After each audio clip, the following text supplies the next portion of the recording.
Fala pessoal, estou de volta aqui e agora para falar então sobre as técnicas de amostragem, ou seja, como nós definimos o tamanho de uma amostra e quais as formas possíveis de a gente coletar essas amostras dentro da nossa população, tá?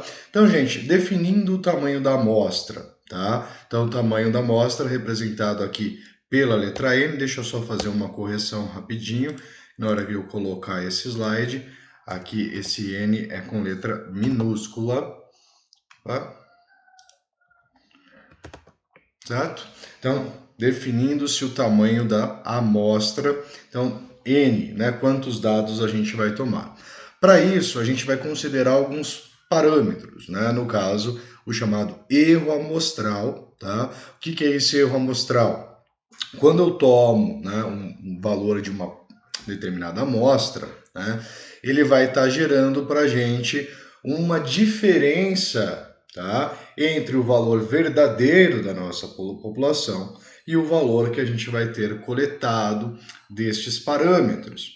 Tá? Então você tem uma certa divergência. Então o erro amostral é exatamente essa diferença do valor estatístico da nossa amostra e o valor real, que é o parâmetro da população. Tá?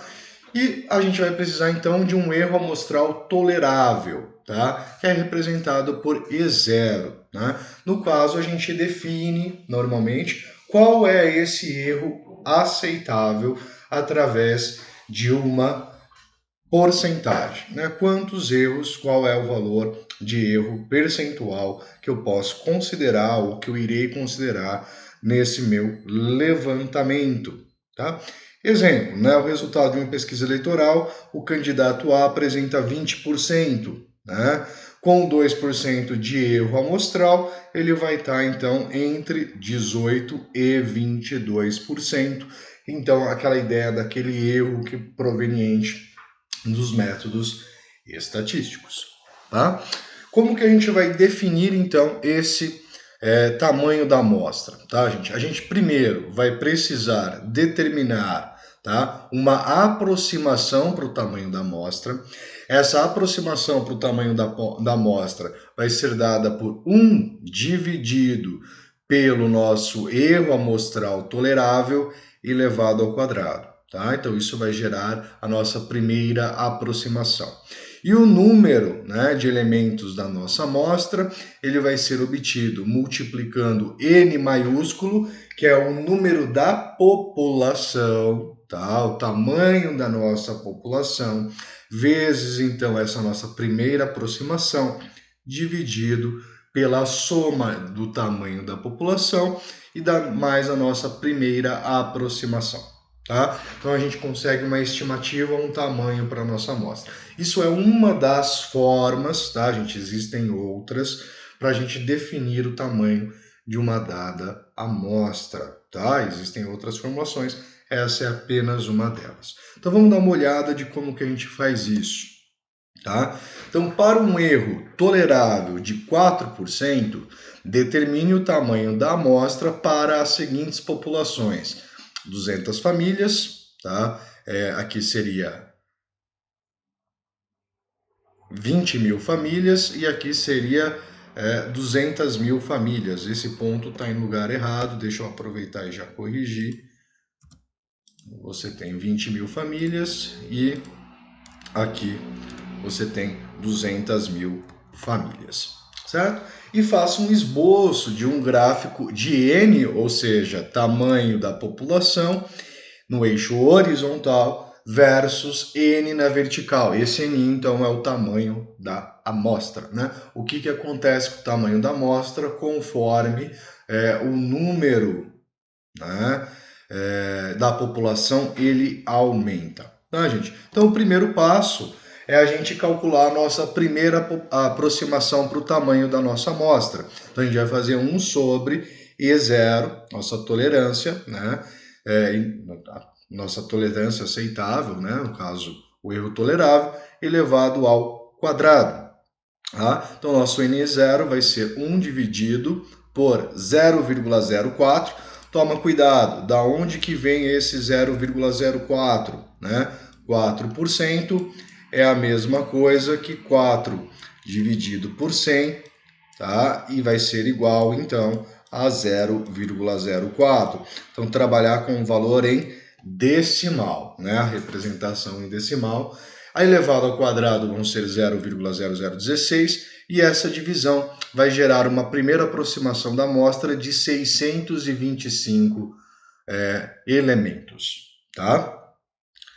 Segundo passo, determinar então o tamanho da amostra utilizando a expressão tamanho da nossa população, vezes a nossa primeira aproximação, dividido pela soma entre o tamanho da população e a nossa primeira aproximação para a amostra. Tá? Então, para a nossa primeira família, né, nós temos ali a nossa primeira população de 200 famílias, nós teríamos, perdão, 200 vezes 625, tá? Dividido por 200 mais 625, o que vai totalizar uma aproximação para nós, tá, de 152 famílias. Ou seja, com um erro de tolerância de 4%, de 200 famílias, eu teria que pegar aproximadamente 75% dessa população, tá, para conseguir gerar esse erro de 4% de tolerância. Tá? Para a nossa segunda população de 2.000 famílias, né? Nós teríamos então 2.000 vezes os 625 dividido por 2.000 mais 625, totalizando uma aproximação de 478 famílias como o nosso tamanho de amostra. Note que para 2.000 famílias nós vamos pegar 478, que é o equivalente a 24% da população. Tá? Então eu aumentei a população e diminuiu a percentual da população que eu tenho que pegar para ter a mesma tolerância de erro. Tá?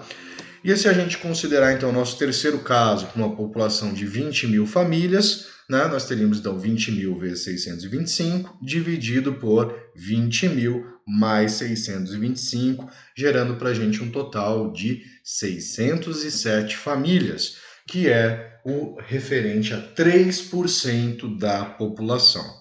Tá?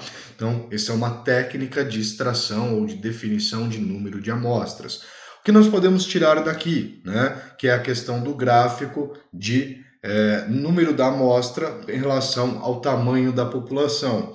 Conforme, tá, gente, a população cresce, a tendência do número da amostra é se tornar constante. Ele vai crescendo, mas ele vai crescendo num formato logaritmo, né? Num formato exponencial com expoente negativo, ou se você preferir logaritmo, que ele vai tendendo a um certo patamar, tendendo a um certo número. Ou seja, quanto maior a sua população, tá? Menos por cento, né? Menos é o percentual que você precisa tomar desta população. Tá? Então, logo, é errôneo pensar que o tamanho da amostra deve ser tomado como um percentual do tamanho da população para ser representativa. Tá? Então, quer dizer que se eu pegar 200 famílias, 10% às vezes é pouco. Para 20.000 famílias, 10% pode ser demais. Tá? Então, tomar apenas o valor de porcentagem em cima da população para definir uma amostra, tá? Não quer dizer que eu estou fazendo uma forma representativa desta amostra, tá? Dessa população, ou conseguindo um erro tolerável. Perfeito? Amostragens, tá, gente? Como que nós fazemos as amostragens? Nós temos a amostragem simples aleatória, ou amostragem aleatória simples, que é o AAS, que ele é o método mais simples de todos para você realizar o método de amostragem. Ele é um sistema randômico, ou seja, você vai escolher aleatoriamente, tá, elementos dentro da sua população até que você consiga chegar no número N de amostras, né, de número N de elementos que vão compor a sua amostra que você definiu anteriormente. Tá? Então você pode fazer um sorteio totalmente aleatório, você pode pegar e criar ali vários, né, um sorteio numérico ou randômico, sortear um número e cada número é associado a um elemento da sua população de análise. Tá? Você pode jogar todo mundo para cima, o que cair em cima da cama são os elementos que você vai pegar, ele vai atribuir essa questão aleatória, não vai ter uma ordem pré-definida, né? Então, nesse caso aqui do randômico, né? Você pega o primeiro, depois foi pegado o quarto, depois foi pegado, passou 3, ele pegou o próximo, depois ele pegou mais um em sequência, pulou um, pegou o próximo, não pegou mais ninguém, né? Ou seja, totalmente aleatório, não existe um padrão, tá? Simplesmente toma-se as amostras dessa população. Tá?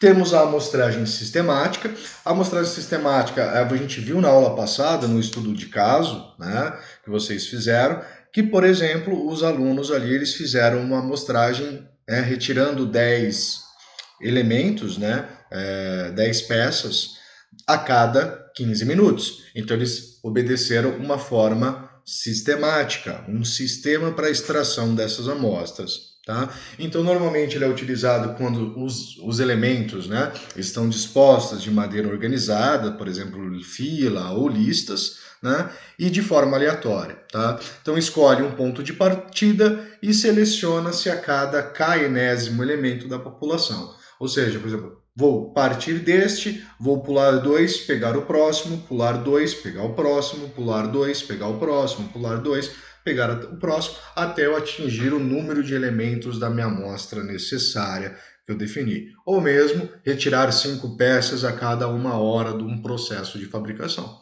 Tá? Ou 10 peças a cada 15 minutos. Isso tudo vai depender também, né, no caso, da quantidade de elementos sua amostra vai precisar ter. Tá? A amostragem estratificada, tá, gente? O que se trata essa amostragem estratificada? Isso indica quando a nossa população ela apresenta, né, chamados estratos, né, ou subgrupos, ou seja, dentro da minha população toda eu tenho grupos diferentes que podem influenciar na minha pesquisa, certo? Por exemplo, se eu considerar uma população formada por 36 indivíduos homens e 12 indivíduos mulheres, né? Então eu tenho um total aqui de 48 na minha população. Vamos colocar aqui N igual a 48.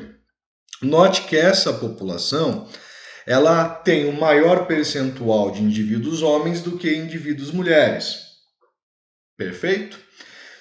Para fazer essa retirada, essa estratificação, né, ou mesmo fazer essa coleta de amostra, seria interessante que, ao tomar essa amostra, nós tomássemos a maior quantidade de indivíduos homens do que de mulheres, já que os homens, neste caso, tá, eles são a maioria, tá? Então eles têm maior influência sobre o grupo, tá? E as mulheres, nesse caso, têm menor influência. Tá? Então, quando você apresenta uma certa situação que acontece isso, digamos dentro da empresa, você tem a produção de um produto A e um produto B. O produto A, ele apresenta uma proporção muito maior, você produz mais do elemento A do que do elemento B. Então, você vai retirar mais amostra de A do que de B, por exemplo. Tá? Então, você vai ter grupos ou subgrupos que são chamados então de estratos, tá? Então a gente vai considerar isso uma relação de proporção em relação a esses subgrupos, tá? Então considera, por exemplo, obter uma amostra correspondente a 20% do tamanho populacional, tá? Então aqui ele definiu que a amostra vai ser 20% do tamanho populacional. Então se eu pegar 20% de 48, nós vamos ter aqui que precisaríamos pegar 9,6, ou seja, o meu tamanho da amostra seria 10. Lembrando que normalmente não é de forma percentual, a gente usa aquela primeira aproximação e o erro de tolerância. Mas aqui ele definiu para usar 20%. Tá? Então o que nós teríamos que fazer? Usar o mesmo percentual, tá? Para definir qual que é a quantidade de homens e a quantidade de mulheres. Certo? Então a gente vai pegar 20% dos 36 indivíduos homens, que dá 7,2. A gente poderia arredondar para 7, tá? Mas o correto, vou arredondar para 8, tá? E no caso feminino, das mulheres, 0,2 vezes 12, 2,4, aproximando para 2, tá? Ou mesmo poderia 7,3, nesse caso desses valores quebrados. O importante é que a nossa amostra, ela seja de 10, tá? Aqui daria 7,2, porque na verdade aqui seria 9,6, então você teria um valor aproximado. Note que somando eles dão uns 9,6. Precisa fazer umas readaptações em algum momento. A partir do momento que nós definimos isso, ó, amostra 10, definir qual é o percentual do primeiro grupo e o percentual do segundo grupo, quantos vão ser, a gente possa para uma amostragem, então, de forma aleatória simples. Tá? Então, dos 36 homens, possivelmente eu posso numerá-los de 1 a 36 e vou sortear 8 deles. Né?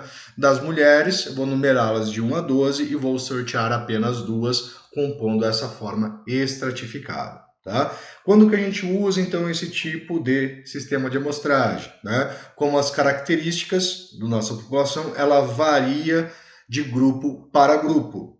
Tá? Ou seja, isso é muito forte. Por exemplo, eu vou fazer análise sobre uma variável, né, uma enquete sobre uma variável, e eu sei que a resposta de homem tende a ser diferente da de mulher. Ou faixa de etárias, idades diferentes também apresentarão respostas diferentes. Tá? Então, quando é importante que a amostra tenha membros de cada segmento dessa nossa população. Tá? Pessoal, eu vou encerrar esse vídeo por aqui para não ficar muito longo e volto trazendo para vocês exemplos desse formato, tá? Um exemplo desse formato e o próximo método de amostragem, certo? Então até daqui a pouco, fui.